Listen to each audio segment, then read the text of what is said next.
बहू के मायके वालों का सम्मान भी जरूरी है। नीतू, ये क्या लाई है अपने मायके से? तेरी माँ कभी कुछ ढंग का देती ही नहीं है। पुराने बक्से में से साड़ी निकाल कर दे दी। ऐसी साड़ी तेरी माँ ही पहनती होगी, मेरे यहाँ तो कोई नहीं पहनेगी। तुझे क्या अपने ससुराल के स्टेटस का जरा भी ख्याल नहीं है, जो तू ये साड़ी बिना सोचे समझे उठाकर ले आई है? गीता जी ने कड़कती आवाज में कहा। मम्मी जी, साड़ी महंगी नहीं है, पर मम्मी मेरे साथ ही जाकर नई लेकर आई है, रखी हुई पुरानी साड़ी नहीं है, नीतू ने कहा। यह सुनकर गीता जी की त्योरियां चढ़ गई। मतलब मैं झूठ बोल रही हूँ? तू और तेरी माँ दोनों सच्ची हो, और तुम मुझसे जुबान क्यों लड़ा रही है? अब घर में आ गई तो काम संभाल। खाने पीने का सारा काम रखा है। सबसे पहले मेरे कमरे में 1 कप चाय पकड़ा देना, फिर जाकर खाने की तैयारी शुरू कर दे। मुंह बनाते हुए वो साड़ी चुपचाप हाथ में लिए अपने कमरे में आ गई। आईने के सामने वो साड़ी खुद पर लपेट कर देख ही रही थी कि अचानक से नीतू आ गई।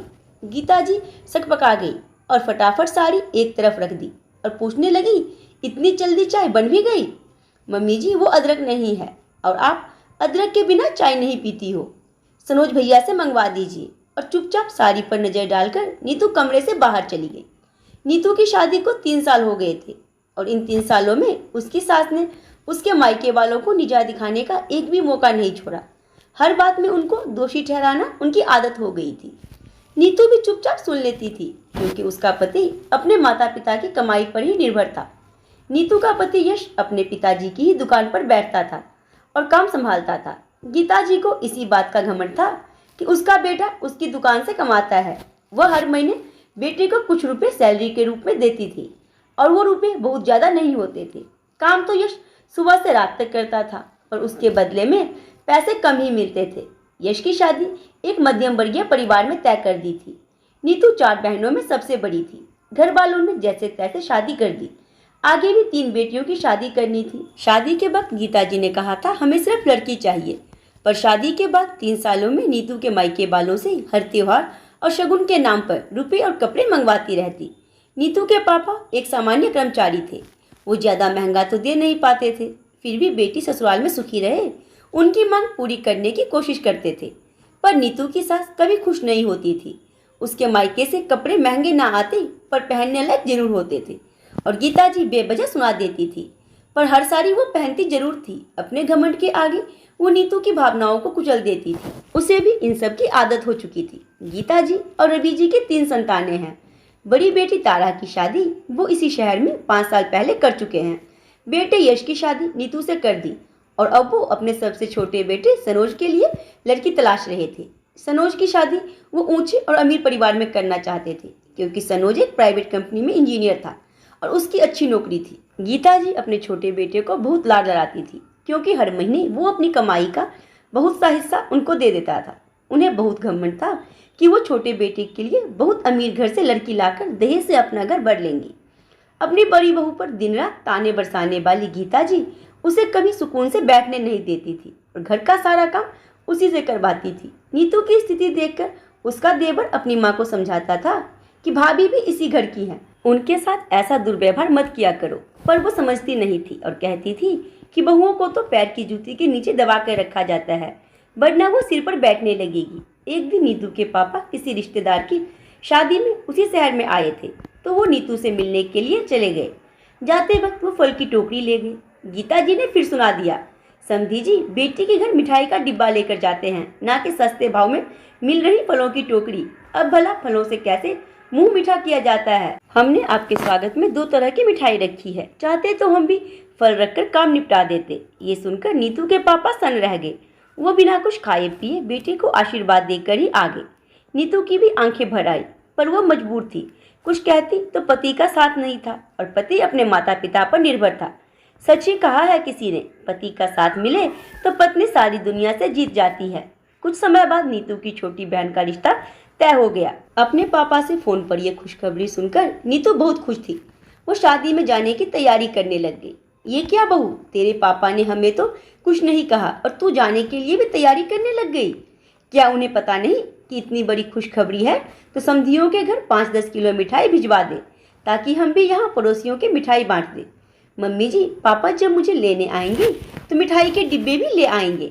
आप तो मुझे ये बताइए कि बहन को शादी में क्या उपहार दूँ? उपहार देने के नाम से गीता जी की बोलती बंद हो गई। अरे हम क्या देंगे, तू लिफाफा दे आना, वैसे भी हमारा कुछ देने का नेक नहीं बनता है। नीतू को पता था कि यही जवाब मिलेगा, पर उसने अपनी बहन की शादी में देने के लिए पैसे जोड़ रखे थे और पापा कुछ गहने उसके लिए बनवा रहे थे, तो उसने अपने पैसे उसी में मिला दिए ताकि अच्छे गहने तैयार हो सके। नीतू के पापा मिठाई के डिब्बे लेकर आए और अपनी बेटी को लेकर चले गए।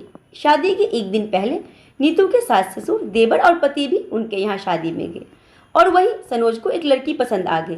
मालूम करने पर पता चला कि वो नीतू के मामा की बेटी है और अमीर परिवार से है। अब तो गीता जी ने भी स्वीकृति दे दी और आगे बात चलाई। दोनों का रिश्ता तय हो गया। नीतू के मामा को सनोज पसंद आ गए और अच्छी कंपनी में नौकरी भी थी। सनोज और तरुणा की शादी धूमधाम से हो गई। तरुणा खुश थी कि उसकी दीदी ही उसकी जेठानी बनी है। अब वो अपनी दीदी के साथ में ही रहेंगी और अपने पति सनोज के व्यवहार से भी तरुणा बहुत खुश थी। शादी के बाद दोनों घूमने चले गए। वहां से आकर जब तरुणा ने नीतू के साथ रसोई संभाली और कुछ महीनों में उसे ससुराल में नीतू दीदी की स्थिति का पता चला तो उसे बहुत दुख हुआ।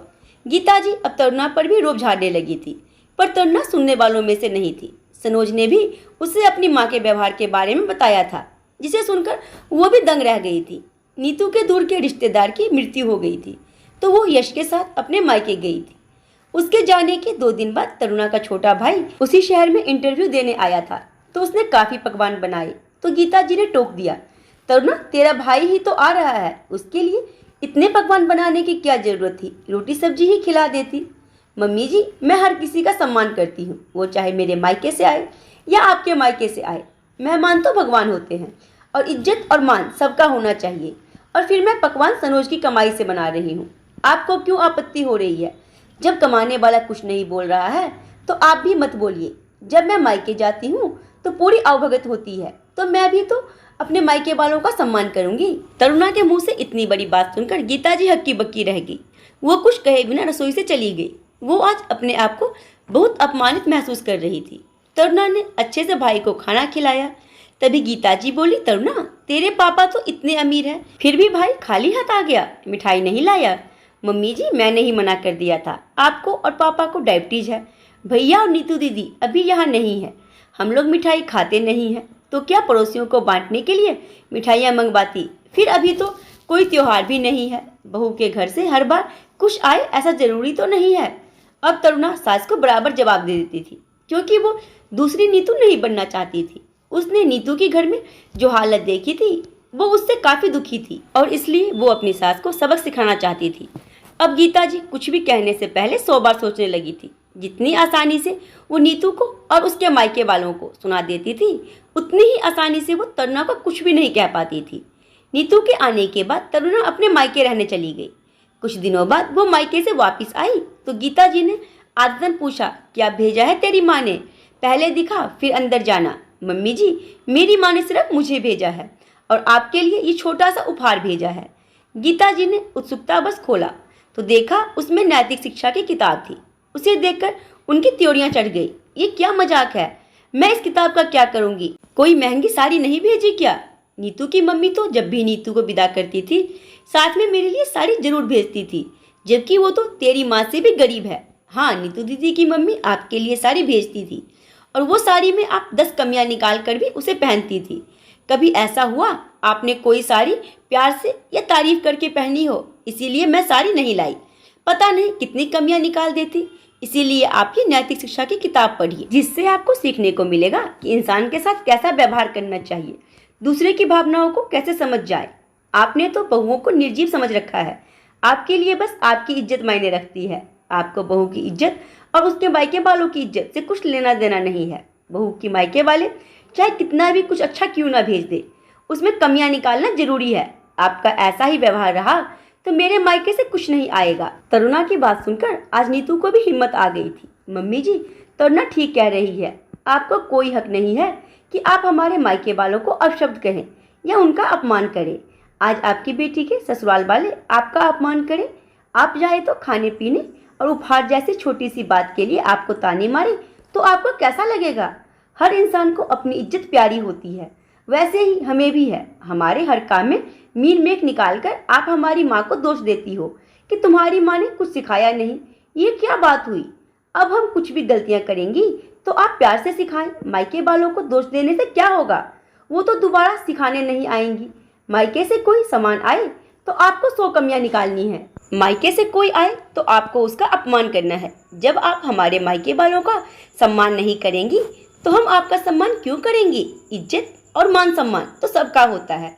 गीता जी का घमंड आज टूट चुका था। छोटी बहू तो क्या, अब बड़ी बहू भी उन्हें आईना दिखा रही थी। अपनी बहुओं के मुंह से ये सब सुनकर उन्हें गलानी महसूस हो रही थी। तभी पीछे से खड़ा छोटा बेटा सनोज भी बोल पड़ा, माँ, तरुणा और नीतू भाभी कुछ गलत नहीं कह रही हैं। अगर ये दोनों आपका अपमान करें तो मुझे भी अच्छा नहीं लगेगा। ऐसे ही आप इनके मम्मी पापा के लिए बोलोगे तो इन्हें भी बुरा लगेगा। अब वो जमाना गया जब लड़की वाला या लड़की अपना अपमान सहन कर लेते थे। आजकल तो सब बराबर है। मान सम्मान दोगे तो मान सम्मान मिलेगा। यश भी दुकान से आ रहा था। उसने भी बातें सुनी और अपने भाई की बातों में हामी मिलाई। आज गीता जी चुप थी। अपने बेटे और बहुओं की बातें सुनकर उन्हें अपनी करनी पर पछतावा हो रहा था और उन्होंने तय किया कि वो बहुओं के मायके वालों के खिलाफ और वहां से कुछ भी उपहार आए कभी अपशब्द नहीं बोलेगी और सदा उनका सम्मान करेगी।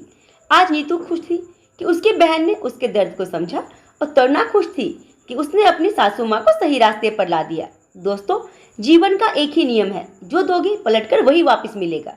इसीलिए मान सम्मान पाना है तो सामने वाले को भी सम्मान देना होगा, वो चाहे बहू के मायके वाले ही क्यों ना हो। हर इंसान सम्मान का अधिकारी होता है। आपको कहानी कैसी लगी अपनी राय मुझे जरूर दें और कहानी पसंद आई हो तो वीडियो को लाइक, चैनल को शेयर करना ना